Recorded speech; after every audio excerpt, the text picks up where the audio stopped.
Olá pessoal, hoje eu vim trazer uma história diferente para vocês, a história de um novo espírito, das colônias. No caso, eu estou psicografando uma história nova, então eu vou trazendo essa história aí, no canal para vocês. Então, desde já peço vocês para curtir o vídeo se gostarem, se inscrever no canal que não é inscrito ainda e ativar o sininho para não perder nada, tá bom? Então, vamos lá para a história. Olá, meu nome é Maria. Sou um espírito que vive hoje em dia nas colônias, as quais também estão sendo esvaziadas e, portanto, logo reencarnarei. Enfim, minha história não foi das melhores, porém tudo que passei enquanto encarnado foi necessário para meu aprendizado e evolução de qualquer maneira. Primeiramente, durante minha infância, não tive uma convivência muito boa com minha família, principalmente. No caso, tivemos desavenças regularmente no nosso relacionamento, o que ocorreu por, em partes, sermos pobres, pois o que mais trouxe conflitos familiares foram assuntos mais específicos. De princípio, houve complicações severas no relacionamento de meus pais, visto que eles até se separaram por consequência de tais complicações. De forma mais específica, não se contra a vontade dos dois, eles brigavam várias vezes apenas por conta disso. Seja quando eu não estava no local, ou eles pensavam que eu não estava. Porém, sempre escutava seus gritos assim que chegava da escola. O que eles diziam em tais brigas era justamente sobre dinheiro em falta, me culpando por isto, ou simplesmente culpando entre si pela imprudência. Nunca entendi sinceramente o motivo daquela discussão toda. O dinheiro era tão importante assim, porque o mundo gira em torno apenas de um papel. Eu ainda como uma criança, achava aquilo totalmente estúpido, pois eles observavam o dinheiro como algo mais valioso do que minha própria existência. Sempre cogitei por conta disso sobre as diferenças sociais gigantescas que ainda inundam este planeta. E não só em relação ao dinheiro, mas também aos inúmeros preconceitos presentes na sociedade. Negros abaixo de brancos, pobres abaixo de ricos, uma religião acima da outra, chefe acima do empregado. Sempre me perguntei, onde está a união? Onde está o amor ao próximo que tanto os cristãos falam? Para que tanta separação? Um sempre tem de estar acima do outro. Tudo isso para a humanidade gerar em torno de um papel? Por muitos anos estive apenas refletindo sobre tudo isso. E aos poucos realmente entendi o controle presente na sociedade. Nesta época havia um professor que me esclarecia várias dúvidas e sempre me auxiliava da melhor forma possível, tendo em vista a minha perspectiva nesta época. Este professor em questão me emprestava vários livros, os quais comecei a pedir e lia na própria escola, pois em casa não encontrava sossego para me concentrar e absorver de fato o que estava escrito ali. Nesta época pedi vários livros e ele me recomendou alguns outros para eu ler, os quais tanto os que eu pedia quanto os que ele recomendava por conta de meus pedidos tinham relação sobre estas diferenças e desigualdades. Não sei se o motivo do professor na época para agir desta forma em questão era apenas por pena por nossa família ser pobre ou por realmente querer me ensinar e confiar em mim para não perder ou roubar o livro, um pensamento que tinha apenas nesta época. De qualquer forma, eu sempre agradecia e lia atentamente cada livro, pois queria conhecimento e deveria ter algo que fizesse alguém superar tais dificuldades impostas pela sociedade. Inicialmente, li normalmente e foi gratificante aprender tanto. Porém, conforme comecei a ler mais e me afastar de meus colegas, os quais conversava antes apenas porque iniciavam com certas conversas desinteressantes para mim, eles começaram a rir de mim, exceto alguns que tentavam me confortar e disseram que também tinham interesse nestes livros. Muitos indagaram se eu aceitaria alguns livros que eles possuíam, pois queriam recomendar para alguém, mas tinham uma certa vergonha, tendo em vista que muitos iriam rir da mesma maneira. Agora, qual o motivo da risada? Muitos devem estar imaginando ao ler esta história. Meu pensamento atualmente era por serem apenas crianças neste sistema condicionado e sempre rirem daquelas que se esforçam nos estudos, simplesmente pelo fato de fugir um pouco do padrão da sociedade, o que também podia gerar ataques de vampiros astrais, mesmo em crianças. Porém, nesta época de infância, o que vinha em mente era que tais crianças eram preguiçosas e julgavam os que se esforçavam, pois não conseguiam fazer o mesmo, o que vendo hoje em dia não está completamente errado. Aqui uma explicação sobre vampiros astrais.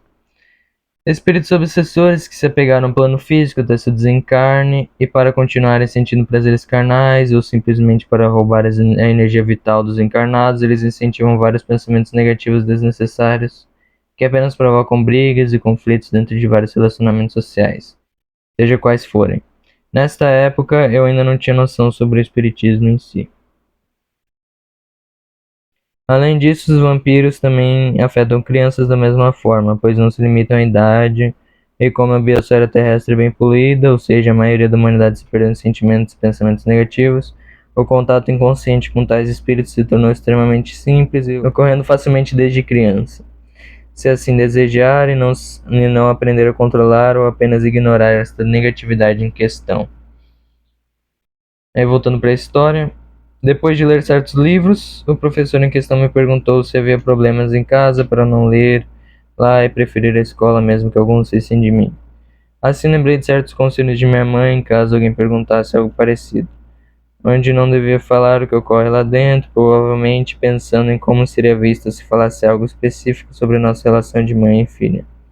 Lembrando que todos estes palpites se referem a pensamentos meus da época. Digo isto para não gerar desentendimentos desnecessários. Assim, respeitei sua vontade e não disse nada tão específico. Porém, não pude evitar de ser sincera com o que realmente ocorria naquela casa. Portanto, citei o seguinte: lá em casa, realmente nossa relação de família não é muito saudável, principalmente por nossa família não possuir tanto dinheiro e sempre se preocupar demais com isso. Entendo, respondeu o professor. Vocês sentem muita falta de dinheiro e acham que podem ir à falência de alguma forma? Depende, tentei esclarecer sobre o assunto.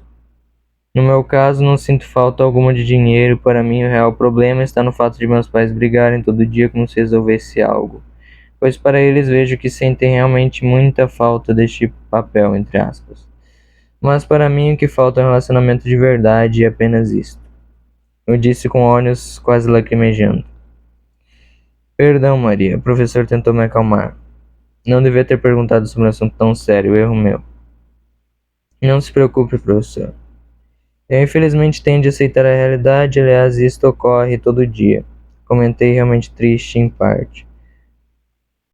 Maria, todos sempre passam por desavenças familiares, não leve isso de forma tão profunda. Afinal, nem sempre dinheiro precisa estar relacionado a dificuldades. Meu conselho é que não pense no dinheiro como algo ruim ou de fato um simples papel, como você chama. O dinheiro que temos hoje é nossa principal forma atual de realizar trocas. Aconselho a se acostumar com isto no momento. Mas também quero ressaltar que quando pensamos tão mal do dinheiro em si, acabamos refletindo isso em nossas vidas. E além de provocar brigas na família ou em qualquer relacionamento social, podemos afastar o dinheiro de nós. Por isso, recomendo prestar atenção em seus sentimentos.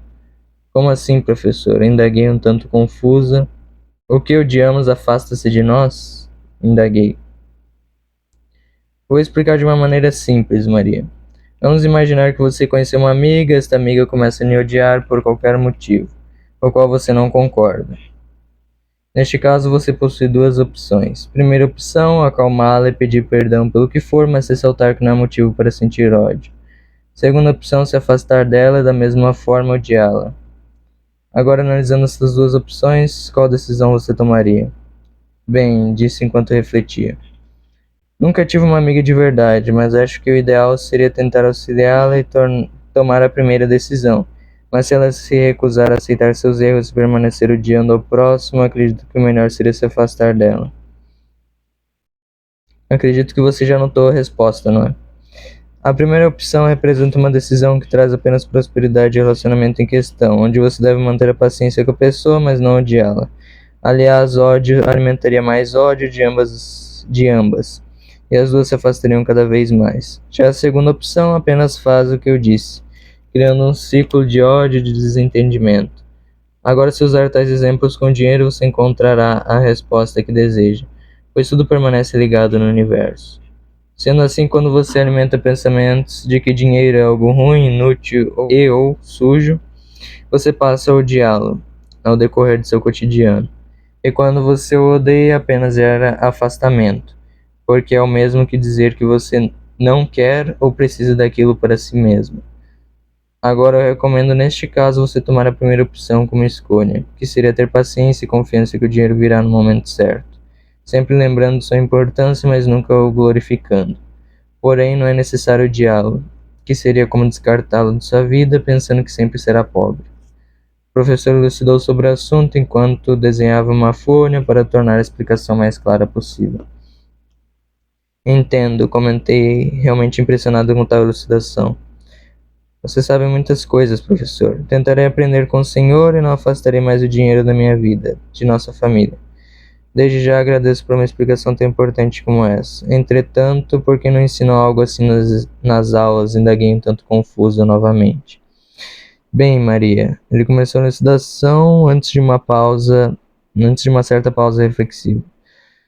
Nós, professores, inicialmente ensinamos assuntos de grande maioria presentes em nosso planejamento para cada dia de aula, visto que há várias salas para dar aulas e deve-se ensinar da mesma forma que se passa para cada turma. O que de início pode parecer algo para manter apenas a ordem e igualizar o aprendizado de cada aluno para nenhum se intitular mais sábio que o outro, por mais que no final isto seja visto como alvo de piada por aqueles que não querem aprender de fato, comentou ele suspirando fortemente. Entretanto, meu ponto de vista sincero hoje em dia é que isto seja uma forma de limitar o que cada aluno aprende para não se aprofundar sobre a realidade que nos cerca, como uma forma de dizer que apenas o conhecimento provido durante as aulas é importante e necessário para o amadurecimento de cada pessoa. Porém, peço para não se preocupar muito com isso no momento e se concentre naquilo que você acreditar ser de fato importante, além dos estudos aqui proporcionados. Está bem, respondi finalizando a conversa. Irei ouvir seu conselho, professor. Obrigado. Então, pessoal, essa foi a introdução da história da Maria, na primeira parte. Continuarei trazendo aqui, como eu disse a vocês. Espero que vocês tenham gostado do vídeo e até a próxima.